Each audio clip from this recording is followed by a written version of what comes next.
And welcome back to the Michael Cohen Show on our continued journey to 500,000 subscribers. We are so close to 350. So do me a favor, hit subscribe, watch, comment, keep the comments coming, and share with your friends because the stupidity, it never ends. You know, yesterday was one of Trump's top 3 most embarrassing press conferences of this term. The number 1 slot goes to, of course, the press conference with Zelensky.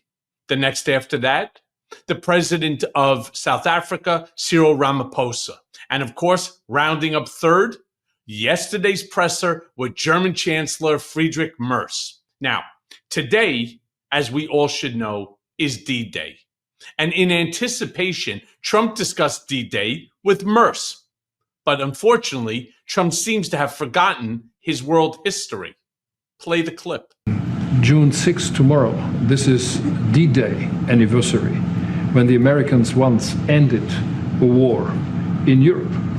And I think this is in your hand in specific, in ours. That was not a pleasant day for you? No, that was not a pleasant... This was not a great day. In the long run, Mr. President, this was the liberation of my country from Nazi dictatorship. That's true. So, that's true. And we know what we owe you. But this is the reason why I'm saying that America is again in a very strong position to do something on this war and ending this war. So let's talk about what we can do jointly, and we are ready to do what we can. And you know that we gave support to Ukraine, and that we are looking for more pressure on Russia. The European Union did, and we should talk about that. We will. I mean, I want you just to think for a second what Merz must be going on in his head when you have, well, yeah, that wasn't really a great day for you. No, the complete and total destruction of Germany, right, by the Allied forces, the eradication of fascism, of Nazism. Yeah, not really a great day. Jesus Christ, hard to imagine. This is the president of the United States. You know, a reporter goes on and asks Trump about putting sanctions on Russia. Trump, of course, claimed the deadline for peace is in his head. Play that clip. You've had enough. Go ahead, please. Mr. President, so would you consider to put more sanctions on Russia? Because this discussion is going on now for weeks and months, and you tweeted about it once, but then nothing happens. So Yeah, when I see the moment when we're not going to make a deal, when this thing won't stop, Is there a deadline? if that moment, yeah, it's in my brain, the deadline. When I see the moment where it's not going to stop, and I'm sure you're going to do the same thing, will be very, very, very tough. And it could be on both countries, to be honest. You know, it takes 2 to tango. But we're going to be very tough. Whether it's Russia or anybody else, we're going to be very tough. Well, I'm so freaking confused. So the deadline for peace is in his brain. Not going to share with anybody, not his cabinet, not the American people, not Zelensky, of course, not even Putin. But it's in his brain. I hope that we all feel just so much more secure now. Because if it's not coming out in a Truth Social post, it certainly can't be true. Trump then, of course, goes on and he compares Putin's war with Ukraine like 2 young children fighting in a playground. I can't make this up. Play the clip. But sometimes you see 2 young children fighting like crazy. They hate each other, and they're fighting in a park. And you try and pull them apart. They don't want to be pulled. Sometimes you're better off letting them fight for a while and then pulling them apart. And I gave that analogy to Putin yesterday. I said, President, maybe you're going to have to keep fighting and suffering a lot, because both sides are suffering, before you pull them apart, before they're able to be pulled apart. But it's a pretty known analogy. You have 2 kids, they fight. Sometimes you let them fight for a little while. You see it in hockey, you see it in sports. The referees let them go for a couple of seconds, let them go for a little while before you pull them apart. And maybe, and I said it, and maybe that's a negative because we're saying go, but a lot of bad blood. There's some bad blood between the 2. I have to deal with it, and the Chancellor has to deal with it. It's incredible. The level of, there's a great hatred between those two men but between the warring parties. Great hatred. Let me be very clear.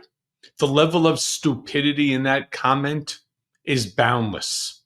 First and foremost, as an adult, you don't allow two children in a park if they're at each other's throats. No, Trump will hand one a baseball bat, he'll hand the other one a sword, and he'll see which one is victorious. That's not the way it works. And then to compare it to hockey, right, where they're grown-ups, they're adults, right, and they don't try to kill each other, right? They're not shooting missiles and ammunition. They're not firing guns at one another. It is one of the stupidest analogies. I can only imagine Putin's face. Probably puts him on hold, right? Puts on mute, and he's like, "What the fuck this idiot talking about? I have no ideas." I mean, that's probably what he said. They're like, "Well, Mr. President, Putin," he goes, "Let this schmuck keep talking. Let him keep talking, right? He's an idiot. Let him speak." That's what they would they're making fun of him because this analogy, again, is the dumbest, I think, that I've ever heard emanate from Trump's mouth. Meanwhile, Merz was asked if he agreed with Trump's analogy. Play this clip. We'll take one more now, okay? Yeah, I would like to have a question to the Chancellor as well, because do you agree with the analogy the President made on the war between Russia and Ukraine as being a fight between two kids? Is that how you view that as well? And what do you actually want the US President to do in this? Well, I think we both agree on this war and how terrible this war is going on. And we are both looking for ways to stop it very soon. And I told the President before we came in that he is the key person in the world who can really do that now by putting pressure on Russia. And we will have this debate later on again, how we can proceed jointly between the Europeans and the Americans. And I think we are we are having the duty to do something on that now to stop it after 3.5. Yeah, he is a true diplomat. He is a true gentleman. I'm referring, of course, to Friedrich Merz, because what he would have liked to say, which would have been wrong, is that this is the stupidest analogy, again, as I've ever heard. Russia is not a child, neither is Ukraine. And the death and destruction, it's not like a black eye from two hockey players. Meanwhile, Trump then rambles about how beautiful Ukraine used to be. Play that clip. The death of, and really the decimation, you've lost a whole culture. You know, Ukraine had the most beautiful turrets. They call them turrets, the little towers, beautiful towers, the most beautiful in the world. They're all now laying on their side, blown to smithereens. It'll never happen again. They've taken away the culture of a country. They've taken away the heritage of a country. It's a terrible thing. But most importantly, again, is the death. 5,000 plus people a week, soldiers are being killed. He doesn't want that, and I don't want that. Yeah, let me be very clear. Culture is not living in buildings, not the turrets, right? You know, the things that the circular turrets. That's not where culture lies. Culture lies in the people. And yes, the people are being killed on both sides. I read an article that says there's almost a million Russians that have died in this war. It's going to be a lot of very angry mothers and wives, I'll tell you that. Trump then goes on, he speaks about a deal with China. I'll believe it when I see it. Play the clip. Democrats as a distraction. You put out on Truth Social a post regarding your conversation with President Xi. Right. Can you talk about whether or not you feel that trade talks, trade relations are back on track after appearing to be a little bit off track last week? A little bit off track. It was only the complexity. It's pretty complex stuff. We had a very good conversation with President Xi a little while ago, just before your arrival. In fact, we just hung up and they said, "You're here." I said, "That's pretty good." Two great leaders of the world in a very short period of time. We had a very good talk. And we've straightened out any complexity. It's very complex stuff, and we straighten it out. The agreement was we're going to have Scott and Howard and Jameson will be going and meeting with their top people and continue it forward. But no, I think we have everything. I think we're in very good shape with China and the trade deal. Yeah, sure. Now we should all feel better. You got Lutnick going there with Jameson, Greer, and Besson. Oh, thank God. I mean, a reporter then asked Trump if Germany was actually doing enough on their defense spending. Play that clip. Mr. President? Okay. Is Germany doing enough on defense, Mr. President? Is Germany doing enough on defense? What? Defense spending.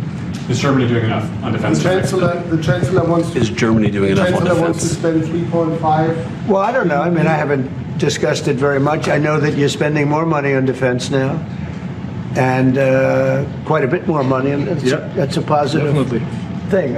I'm not sure that General MacArthur would have said it's positive. You know, he wouldn't like it, but I sort of think it's good. You understand what I mean by that? I understand. He made a statement: "Never let Germany rearm." And I said, I always think about that when he says, "Sir, we're spending more money on defense." I say, "Oh, is that a good thing or a bad thing?" I think it's a good thing, but you know, at least to a certain point. There'll be a point when I'll say, "Please don't arm anymore, if you don't mind." We'll be watching him. Mr. President. Mr. President. I'm so embarrassed. Meanwhile, another reporter asks Trump about his new travel ban. Play that clip. On your new travel ban, why now? And if the Boulder attack was part of your reasoning, why not include Egypt on that list where the suspect is from? Well, because Egypt has been a country that we deal with very closely. They have things under control. The countries that we have don't have things under control. And why now? I can say that it can't come soon enough, frankly. We want to keep bad people out of our country. The Biden administration allowed some horrendous people, and we're getting them out one by one, and we're not stopping until we get them out. We have thousands of murderers. I even hate to say this in front of the Chancellor. Of course, you have a little problem, too, with some of the people that were allowed into your country. It's not your fault. It's not your fault. It shouldn't have happened. I told her it shouldn't have happened, what she did. But you have your own difficulty with that, and we do, and we're moving them out, and we're moving them out very strongly. But it can't come fast enough. We want to get them out. We want to get them out now. We don't want to have other bad people coming into our country. But using the word bad, I'm being nice. Okay, question? Look, I want to end this on a clip of Trump saying that Chinese students are now allowed to come to the United States. And if you, like me, don't have Trump whiplash from all of the back and forth and back and forth and back and forth things that he's doing, well, good for you. Play the clip. Did you talk about the Chinese students? Are you allowing them to come to the U.S.? No, Chinese students are coming. No problem. No problem. Okay, It's our honor to have them, frankly. Look, we want to have foreign students, but we want them to be checked. You know, in the case of Harvard and Columbia and others, all we want to do is see their list. There's no problem with that. This is anybody outside of our country, international students, because when we see some of the people that we've been watching, we say, where do these people come from? How is that possible? No, we want to have foreign students come. We're very honored by it, but we want to see their list. Harvard didn't want to give us the list. They're going to be giving us the list now.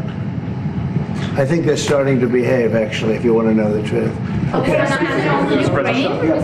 In fact, Harvard is actually not behaving. They're in court. Again, if you're not suffering from this whiplash, God bless you. And as always, thanks for listening. Hey, everyone. First of all, thanks for watching. I mean, we're going to be posting daily episodes with reactions and talking about politics. We'll be talking about everything, in fact. So please like and subscribe. Join us on this journey.